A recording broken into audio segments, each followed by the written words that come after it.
My parents spent 30 years telling me that I was the problem because I left home, while my brother stayed behind and played the hero. Last month, they finally erased me by selling our family ranch behind my back for $620,000. They think they won. But as a geologist, I know something they don't.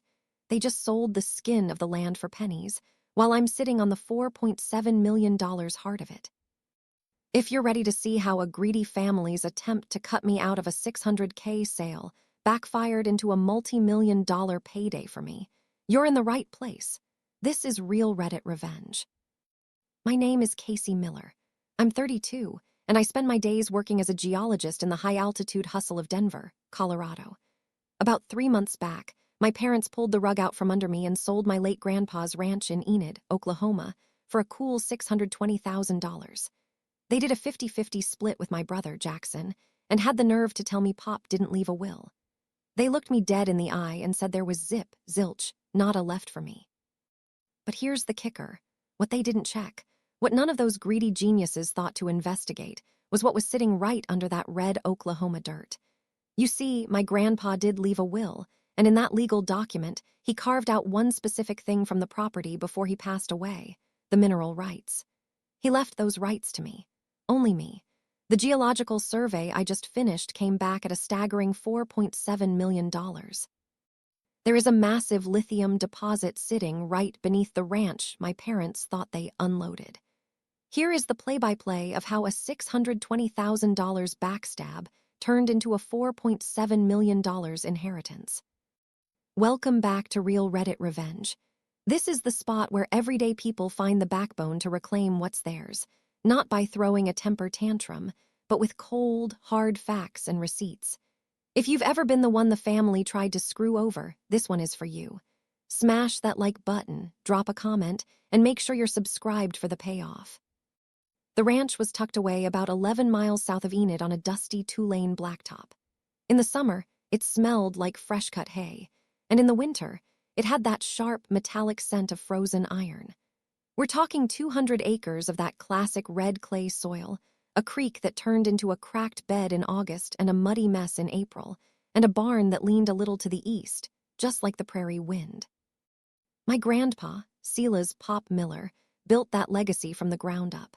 He snagged the first 80 acres back in '71 using the cash he'd scraped together driving long-haul grain trucks. He spent 40 years of quiet, blue-collar grind adding the rest. The man never took a vacation. He'd drive a truck until the wheels literally fell off before buying a new one. Every spare cent he had went right back into the back 40. I spent every single summer there from the time I was 6 until I headed off to college at 18. Most kids would have died of boredom. It was flat.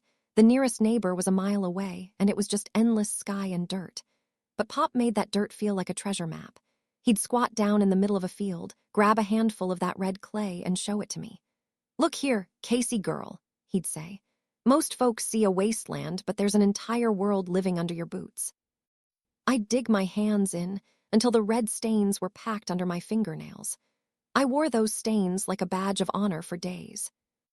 Meanwhile, my brother Jackson was the high school hero playing football in the yard. My parents would hoot and holler over his perfect spiral. I'd be sitting on the porch with Pop, sorting river rocks by color and quartz content.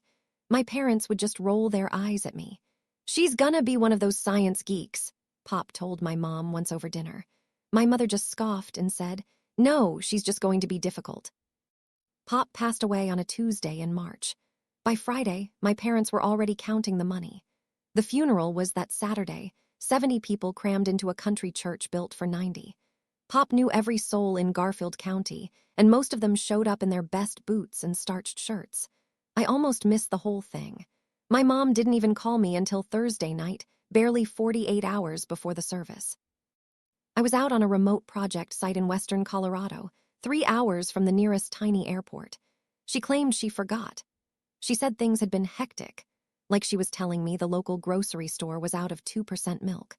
I pulled an all-nighter driving, caught a 6:00 a.m. flight out of Grand Junction, touched down in OKC, grabbed a rental, and sprinted into the church 14 minutes after the opening prayer. My mother hadn't even bothered to save me a seat in the family pew. After we put him in the ground, the whole crew gathered back at the ranch. While everyone else was outside face-palming casseroles in the yard, I took a walk through the house. Pop's bedroom smelled like cedar and that old pipe tobacco he loved. His desk was clean, way too clean. There used to be a small cedar box on the right corner, dark wood, brass latch about the size of a cigar box. He'd kept it locked for as long as I could remember. The box was gone.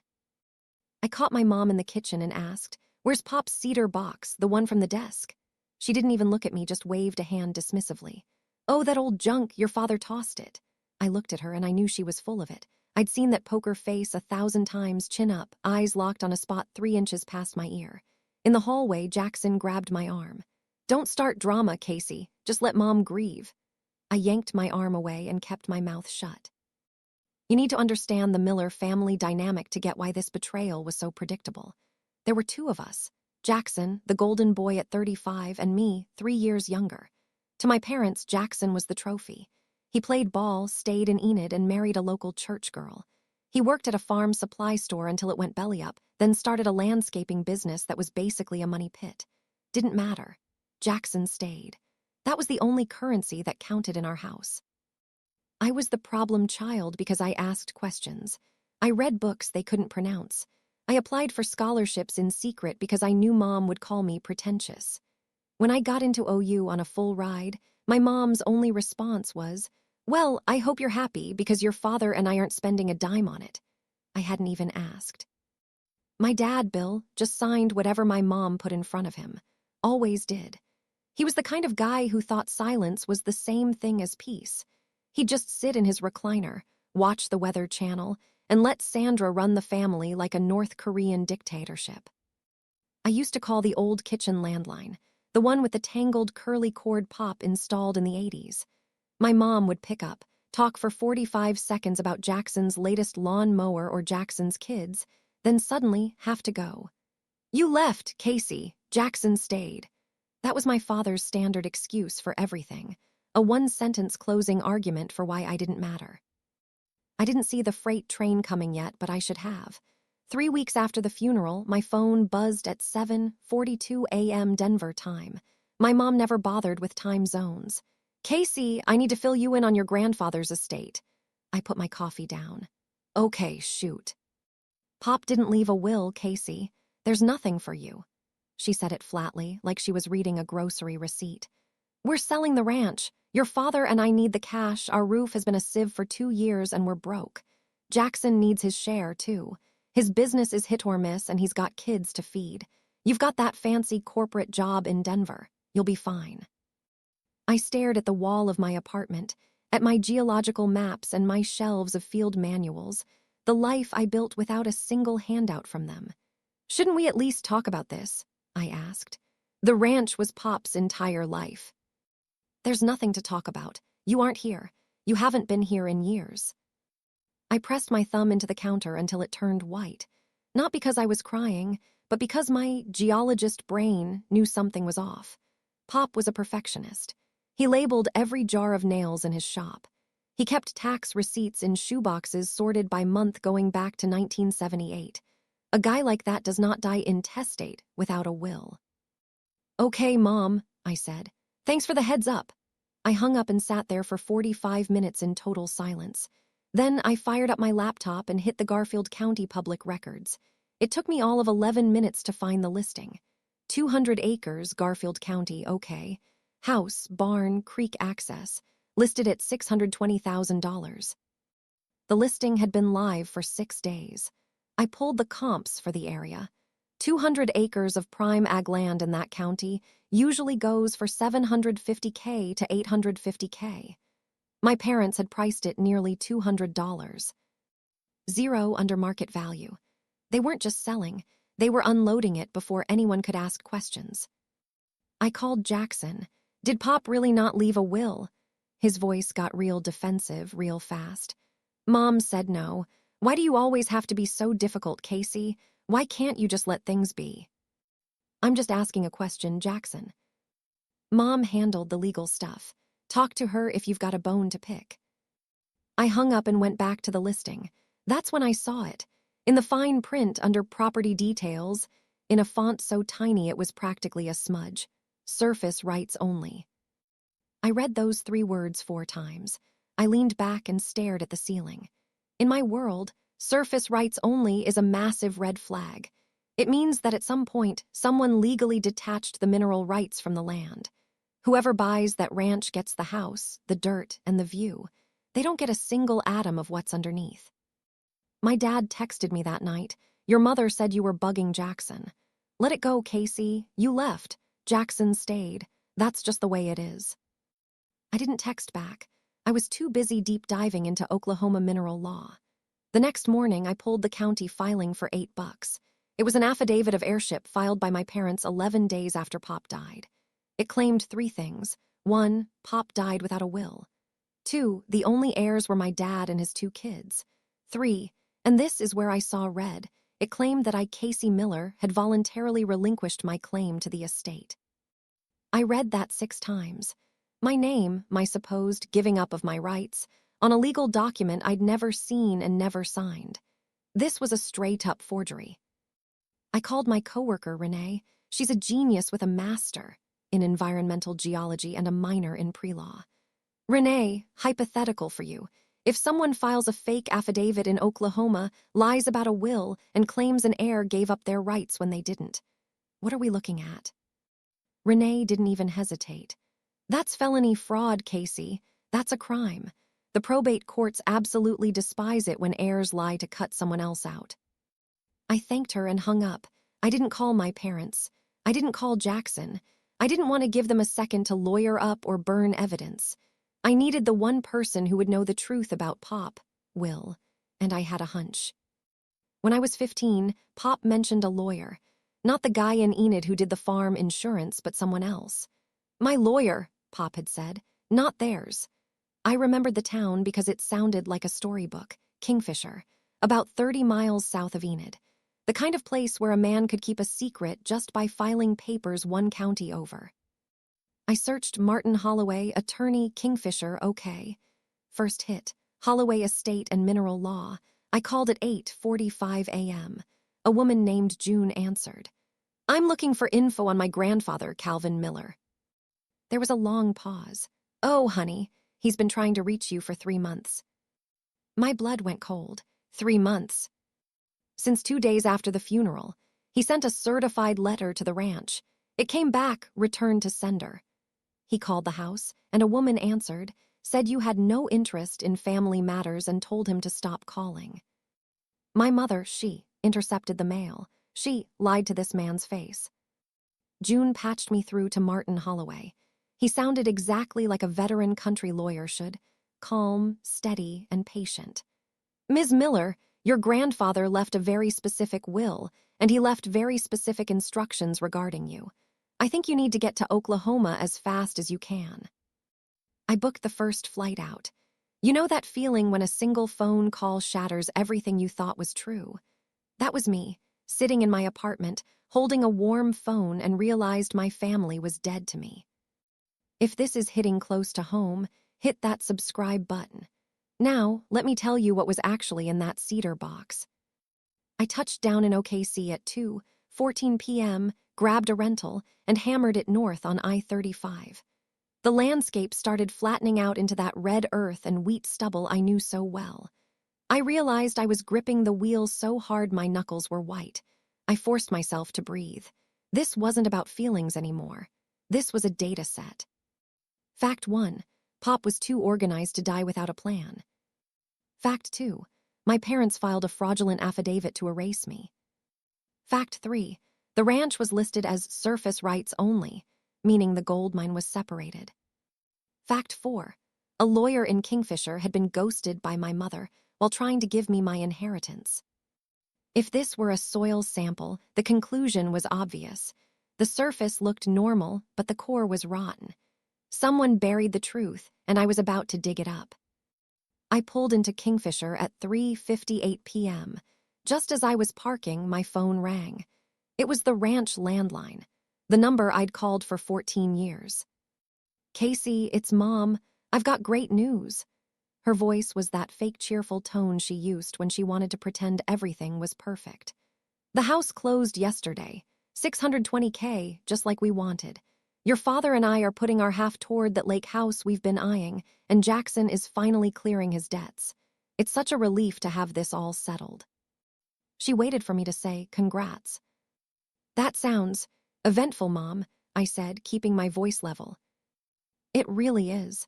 This is what family is for Casey. We look out for each other." I was sitting in a rental car on Main Street, 50 yards from the lawyer's office, listening to my mother brag about stealing my grandfather's legacy based on a lie. She thought my silence was surrender.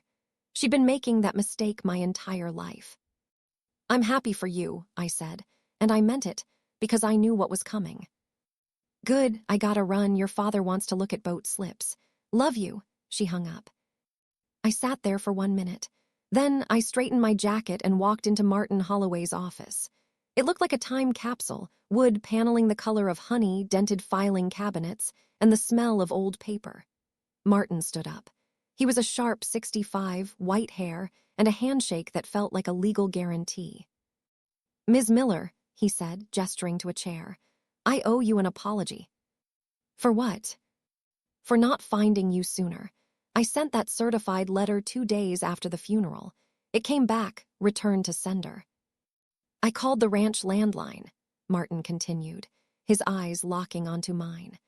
"A woman, your mother, I'm assuming, told me flat out that you had zero interest in family matters and specifically asked me to never call again." I felt a chill run down my spine. "She told you that, to your face." "She did. Looking back, I should have pushed harder. Your pop was my client for over 2 decades. He came to me specifically because he wanted a lawyer outside of Enid, someone outside of Garfield County entirely. He didn't want his family catching wind of his business." I sank into the chair across from his desk. The old leather was warm from the Oklahoma sun streaming through the window. "Mr. Holloway, did my grandfather actually leave a will?" He looked at me with that patient, knowing expression of a man who spent his life delivering long-awaited answers. "He did, Casey. He updated it about 18 months before he passed, and he left some very, very specific instructions regarding you." He reached behind his desk and pulled out a small cedar box. My heart nearly stopped. It was the same one, dark wood, brass latch, no bigger than a box of cigars. The exact same box my mother claimed Dad had tossed in the trash like a piece of junk. Martin slid it across the desk toward me. "Your pop brought this to me in January of last year. He drove down to Kingfisher himself, 83 years old and still manhandling that old Ford truck. He told me to keep it safe until the time was right." I reached out, my fingers trembling slightly as I popped the latch. The smell hit me like a physical wave, cedar and that sharp pipe tobacco. It was the smell of Pop's bedroom, condensed into a tiny space.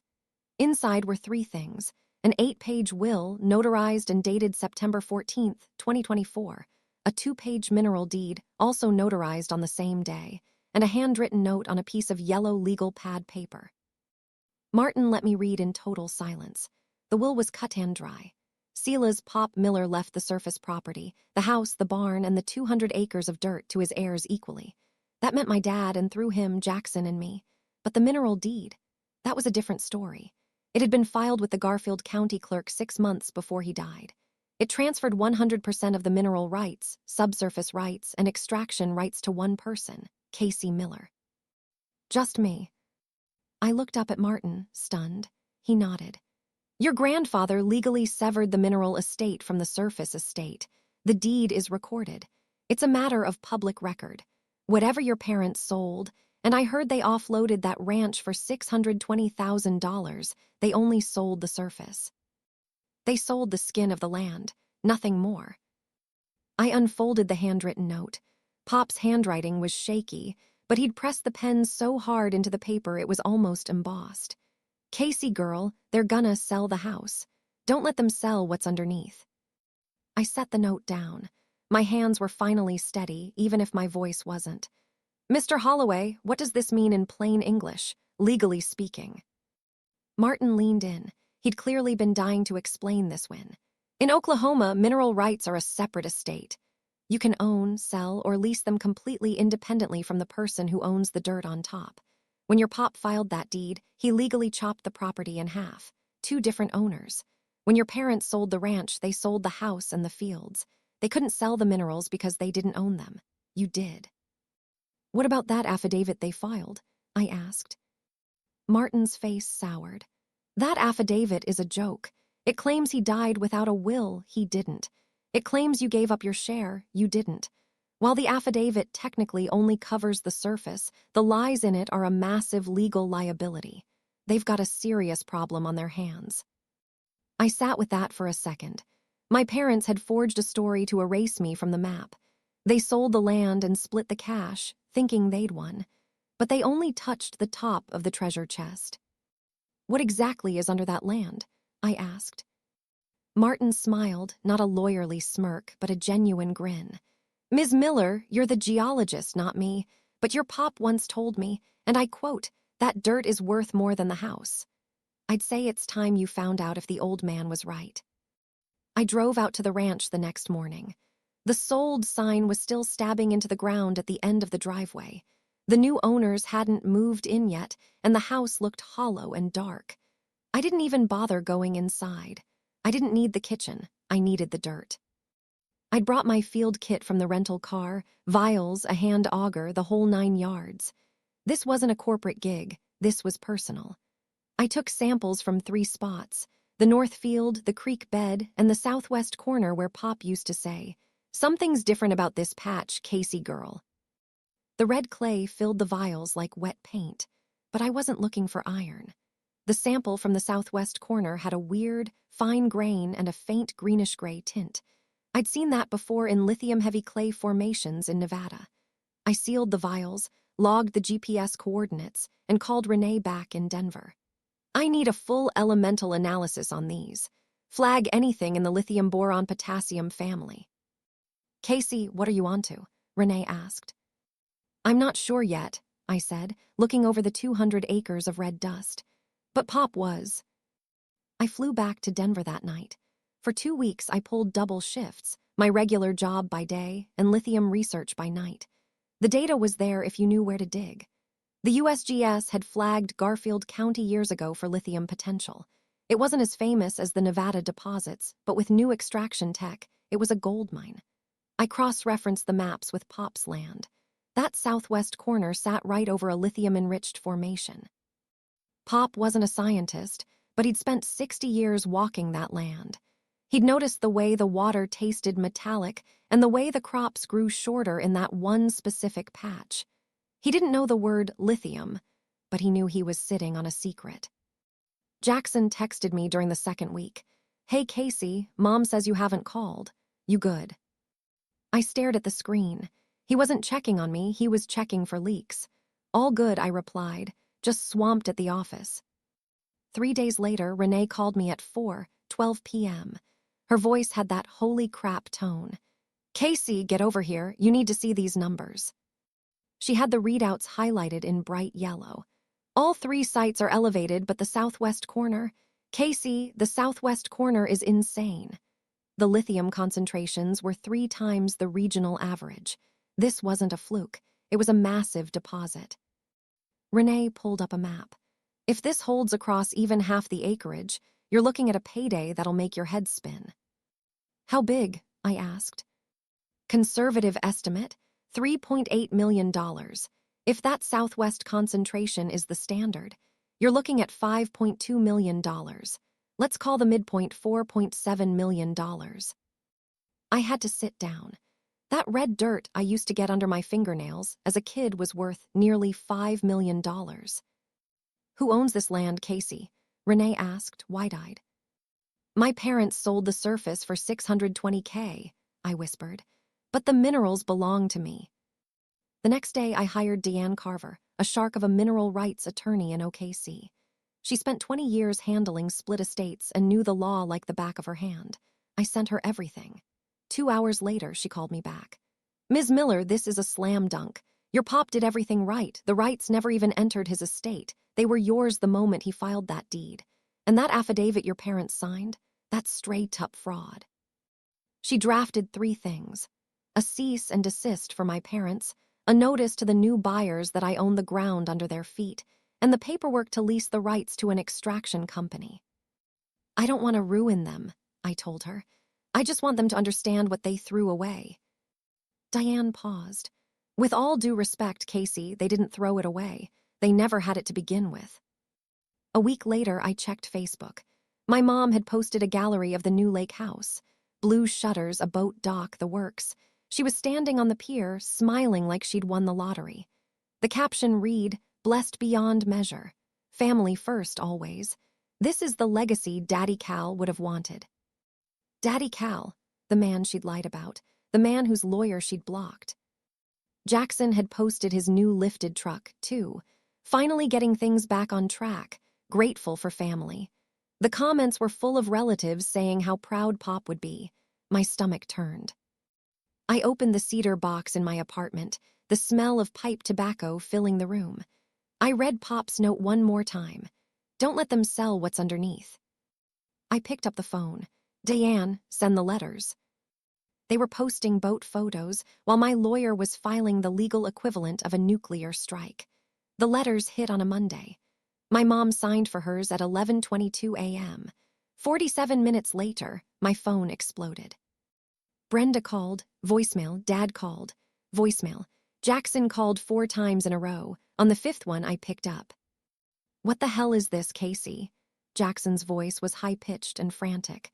"Some lawyer is saying Pop had a will, that you own the minerals. What are you doing?" "He did leave a will, Jackson. He left it with his lawyer, the one Mom told to buzz off because I didn't care about the family." Silence 5 seconds. 10. I didn't know about that," he stammered. "Mom handled the estate. She said there was no will." "And you didn't ask a single question. You just took the cash, bought a truck, and bragged on Facebook."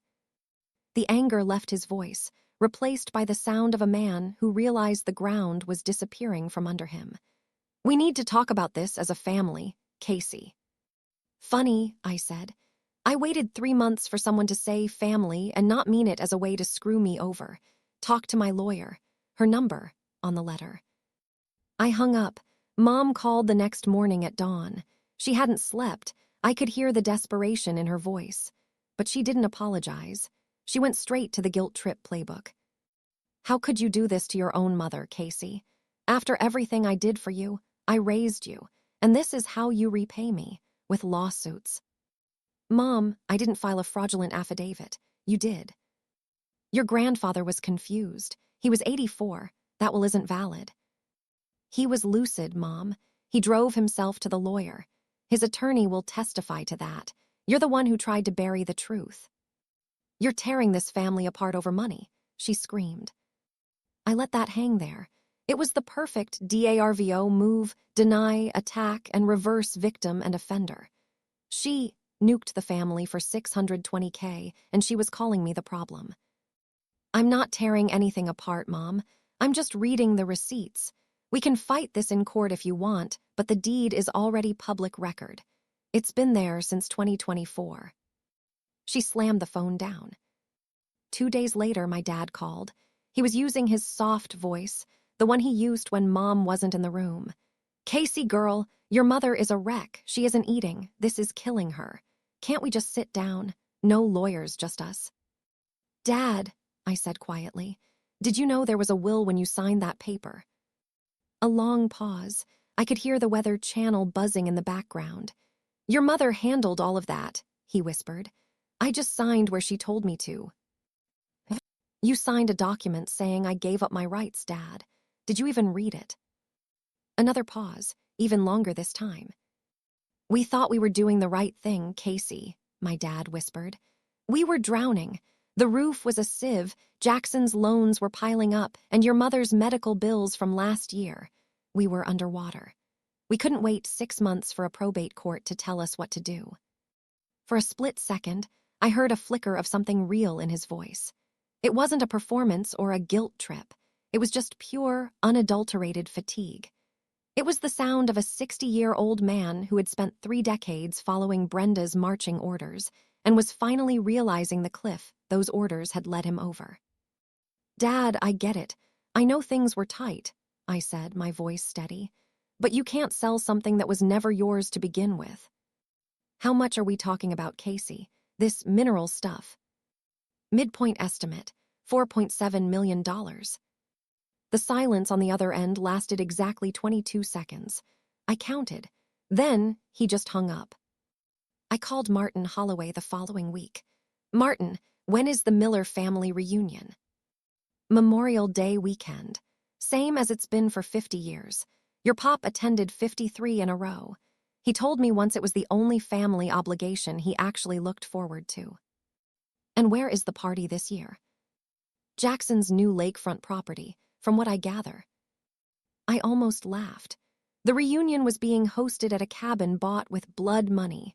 Cash from a ranch sale built on a forged affidavit, a hidden will, and a family consensus that I didn't exist. I'm going, I said. Martin paused. Mind if I ask why? This could get ugly, Casey. Because my entire extended family has been fed two massive lies. One, that Pop died without a will. Two, that I'm some ungrateful daughter who didn't want a piece of his legacy. I'm going to set the record straight in front of every person who heard those lies. A court proceeding could do that for you in a few months, Martin noted. A court case is a piece of paper. Right now, my Aunt Donna thinks I abandoned them. My cousins think Pop left them high and dry. My mother's narrative is the only one they know. I need to flip the script in person before the concrete sets. Martin let out a slow breath. Your Pop would have loved that. He was a say-it-to-your-face kind of man. I called Diane Carver next. I need you on standby the weekend of the reunion, but I'm handling the presentation myself. She agreed. I had 3 weeks to prepare for the most high-stakes presentation of my life. Unlike my corporate gigs, where I was just reporting on soil pH or environmental impacts, this one was about the one thing you can't measure in a lab: the truth. I prepped for that reunion like I was pitching a billion-dollar merger. I printed 5 copies of every single receipt: the will, the mineral deed, the geological survey with that $4.7 million sticker price, and the fraudulent affidavit with my parents' signatures right next to the lies they swore were true. I organized them into sleek folders, highlighted the key phrases in bright neon yellow, the kind of highlighter that costs $1.19 but can ruin a liar's whole day. Renee walked by my desk on Thursday. You're really bringing a legal arsenal to a family barbecue. It's a reunion, Renee. And yeah, I am. Pop spent 50 years at those reunions being told his land was worthless, that he was just a stubborn old coot who should have sold out decades ago. I owe it to him to show the whole family exactly what his dirt was worth. Renee looked at the cedar box on my desk. The brass was tarnished, and it still smelled like a ghost of pipe tobacco. You taking that, too? That's the most important piece of evidence I've got. Friday night, I packed it all: the folders, the box, and one small jar of red Oklahoma soil. I touched down in Oklahoma Saturday morning. Jackson's Lake property was, okay, a modest cabin with blue shutters, a lawn that sloped down to the murky water, and a dock that was already starting to list to the left. He strung up some Edison lights and set out a folding table with a sheet cake that said Miller family. There were 35 people there: aunts, uncles, cousins, kids running around barefoot. The smell of cheap charcoal and lighter fluid filled the air, and some country song was blaring from a Bluetooth speaker. I pulled into the gravel drive at 1:15 p.m. I wasn't dressed for a swim. I was wearing slacks and a sharp blouse, the outfit of a woman who came to work. My mom saw me first. She was carrying a bowl of potato salad toward the table, but she froze mid-step. The bowl looked like it was going to vibrate out of her hands. My dad stood up from his lawn chair so fast it flipped over. Jackson walked over, a beer in his hand and a fake smile on his face. Didn't think you'd show, Casey. Pop never missed a reunion, I said. Neither will I. The extended family was great, warm, slightly awkward, the way relatives are when they haven't called in a year. My Aunt Donna hugged me twice.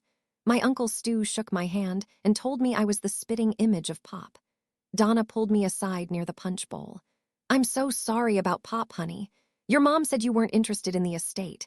She said you told her Denver was your real family now. I looked at my aunt, a retired teacher, Pop's youngest sister. She deserved better than the lies she'd been fed. That's not exactly how it went down, Aunt Donna, but I'll get to that in a minute.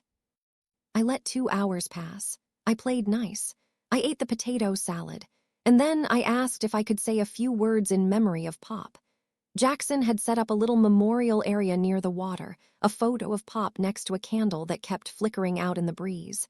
35 people gathered around. The music stopped. The kids went quiet. I want to talk about Pop, I started. Most of you knew him as a man of few words who loved his land, but I want to tell you something about him that most folks missed. I talked about those red clay summers. I talked about how he'd hold that dirt up to the sun and tell me there was a world underneath. I told them about how he drove me to college orientation in that old Ford because my parents said it was too much of a hike. He was the only one who believed I'd actually be someone. After Pop died, I said, my voice gaining an edge, my parents told me he didn't leave a will. I looked straight at Brenda. She was standing by the porch, arms locked over her chest. My dad was staring at his shoes. They told me there was nothing for me. They sold the ranch for $620,000 behind my back. A collective gasp went through the group. They knew about the sale, but they didn't know the price tag. They filed an affidavit with the county. I have copies if you want to see them. That document claims, under oath, that I voluntarily relinquished my claim to the estate. I didn't. I was never even asked. The murmur turned into a vacuum of silence. I reached into my bag and set the cedar box on the table next to Pop's photo. Pop did leave a will. He left it with his lawyer in Kingfisher, Martin Holloway. Martin tried to find me. He sent a certified letter to the ranch. My mother intercepted it and sent it back, returned to sender. He called the house, and my mother told him I had no interest in family matters. I looked at Brenda. Her jaw was so tight I thought her teeth might crack. Her eyes were glued to that cedar box. I popped the latch. The click echoed across the lawn. This will was notarized 18 months before he died. He was 100% lucid. He drove himself to file it.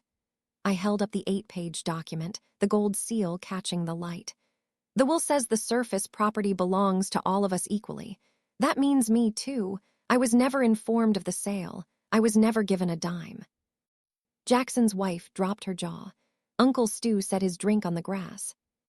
But the will wasn't the biggest secret, I continued. Pop also filed a mineral deed. He transferred 100% of the subsurface rights to one person. I paused. Me. The lake was glass. The wind died down. 35 people held their breath. I'm a geologist, I said. It's my job, so I did what I do. I tested the soil. I pulled out the 12-page survey. I ran samples through a mass spectrometer, and the results confirmed what Pop knew his whole life. I reached into my bag one last time and pulled out the jar of red soil. This dirt, the stuff I played in as a kid, it's lithium-bearing clay. This survey values the extractable lithium on the ranch at $4.7 million. Total, breathless silence. I looked at my mother. She was a statue. She'd just been told the land she sold for $620K was sitting on a $5 million gold mine. You told me, and I quote, Pop didn't leave a will, Casey. There's nothing for you. I held the jar of dirt up high. There was. It was under your feet the whole time. Brenda finally snapped. She stepped forward, face red. This is a joke. You're lying. You're just jealous and you're making this up to ruin our day. I slapped the survey report onto the table, open to the data page. It's not an opinion, Mom. It's chemistry. It's data. Brenda turned to the family, her instinct for an audience taking over. She's doing this to hurt us. She's always been ungrateful. She abandoned this family, and now she's back with fake papers to steal what's ours. Nobody moved. Aunt Donna looked at the grass. Uncle Stu just shook his head. Jackson's wife turned and walked into the cabin without a word. Jackson stepped up, his voice cracking. Casey, look, we can work this out. We're family. You signed the deed, Jackson. You took the cash. You knew Mom said there was no will, and you didn't ask a single question because you wanted a new truck. I didn't know about the affidavit, he yelled. I swear. You didn't know because it was easier not to know. It was more convenient to believe I didn't matter. My dad finally spoke. His voice was low and hollow. Your grandfather always favored you, Casey, always. I looked at my father, the man who signed anything Brenda gave him. The man who told me Jackson stayed like it was a universal law. "You're right, Dad," I left, and Pop made sure I'd have a reason to come back for what was mine. I didn't yell, I didn't cry. My hands were rock steady. The power had shifted, and it wasn't going back to Brenda. I closed the cedar box and put it in my bag. "I'm not here to punish you," I told the crowd. "I'm here because Pop asked me to protect his legacy. My lawyer has already notified the ranch buyers. They're fine with it. Oklahoma law is clear. Lease negotiations for the lithium start next month. As for the affidavit, the county court is handling that now. The rest is between my parents and the judge." I picked up the jar of soil. "I wanted you to hear it from me, not a Facebook post. Pop loved this family, but he loved the truth more." Brenda sank onto the cabin steps, her face wet with tears. "You're destroying this family, Casey." I looked at her, the woman who intercepted a dead man's wishes for a quick payday. "I'm not destroying anything, Mom. I'm building on what Pop actually left behind." I walked to my car, the gravel crunching under my feet. No one stopped me. No one called out except Aunt Donna. She caught me at the door. She was crying, but she was smiling, too. "Your Pop would be so proud of you, Casey." He was the only one who ever said that, Aunt Donna. She hugged me for 4 long seconds, then walked back to the lake. I got in the car. In my mirror, I saw Brenda on the steps and Jackson standing frozen by the dock, his beer warming in the sun, untouched. My phone buzzed. "Renee, how'd the data go over?" "Me, the data speaks for itself." 6 weeks later, the dust settled. Diane Carver finalized a lease with a Tulsa-based lithium firm. No strip mining, just high-tech, clean extraction. The signing bonus alone was more than the ranch sale price. The court challenge to the affidavit moved fast. My parents hired a cheap lawyer who told them to settle immediately. They were looking at civil fraud charges if they didn't. Jackson called twice. I didn't pick up. He texted, "I didn't know about the paper, I swear. Can we talk?" I replied once, "When you're ready to admit you let them erase me for a truck, we can talk." He didn't reply. Brenda sent an essay-length email about all the sacrifices she made: glasses, school, graduations. She ended with, "This is how you repay us." I didn't respond. The documents had already done the talking. The ranch buyers were actually great. They just wanted a place for their horses. They told me, "We own the top, you own the bottom. We can make it work." I drove by the ranch one last time before heading back to Colorado. The old landline was gone. The curly cord Pop installed in '83 was in a landfill somewhere. The connection was severed. I keep the cedar box on my desk in Denver. Pop's note is taped to the inside of the lid. He knew something about this family that I was too young to see. The people who scream the loudest about loyalty are usually the first ones to sell you out. He didn't fight them, he just outplanned them. He didn't leave me cash, he left me leverage. And that's the difference between a handout and a legacy. That's my story. A ranch sold behind my back and a grandfather who saw it coming from a mile away. If this reminded you to check your own family's paperwork, do it today. Drop a comment, subscribe to Real Reddit Revenge, and I'll see you in the next one.